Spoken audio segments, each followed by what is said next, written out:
আসসালামু আলাইকুম, কি অবস্থা? সবাই কেমন আছেন? আশা করি সবাই ভালো আছেন। তো বর্তমানে চাকরির অবস্থা, বাংলাদেশের চাকরির অবস্থা এরকম হয়েছে যে একটা অফিসে সার্কুলার দিছে, চাকরির সার্কুলার দিছে।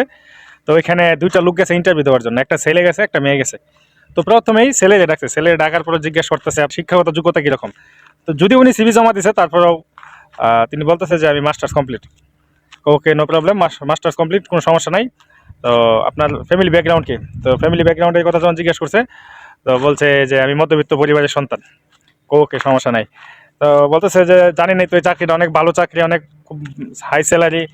তো এরকম বলতেছে, বলার পরে তো বলতেছে যে এখানে চাকরি হওয়ার জন্য তো কিছু চা নাস্তা খরচ আছে। তো উনি বলছে সমস্যা নাই, চাকরি হোক, চাকরি হলে আমি তো চা নাস্তার খরচ আপনাদেরকে দিব, আমি ইনশাল্লাহ আপনাদেরকে চা নাস্তা খাওয়াবো। তো বলতেছে যে এটা তো হইব না, আপনি চাকরি হওয়ার আগে চা নাস্তা খরচ টরচ দিতে হইব আর কি।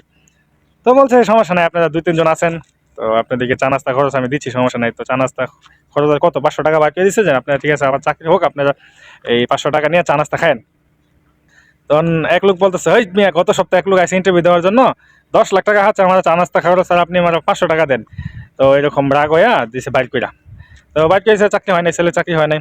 মেয়েটা ডাকছে, মেয়েটা ডাকার পরে জিজ্ঞেস করতেছে যে শিক্ষাগত যোগ্যতা কত। সে মেয়ে বলতেছে ডিগ্রি কমপ্লিট। ওই ছেলে কিন্তু মাস্টার্স কমপ্লিট ছিল, আর তার সে ডিগ্রি কমপ্লিট।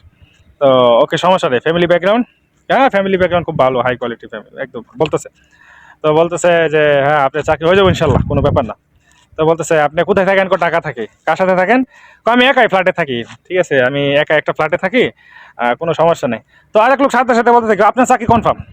চাকরির বর্তমান অবস্থা হচ্ছে এরকম যে একা ফ্ল্যাটে থাকলে মেয়েদের চাকরি হয়ে যায়, আর ছেলেরা মনে করেন যে মাস্টার্স কমপ্লিট বা একদম যতটুকু দরকার তার চেয়ে বেশি থাকলেও চাকরি হয় না আর কি।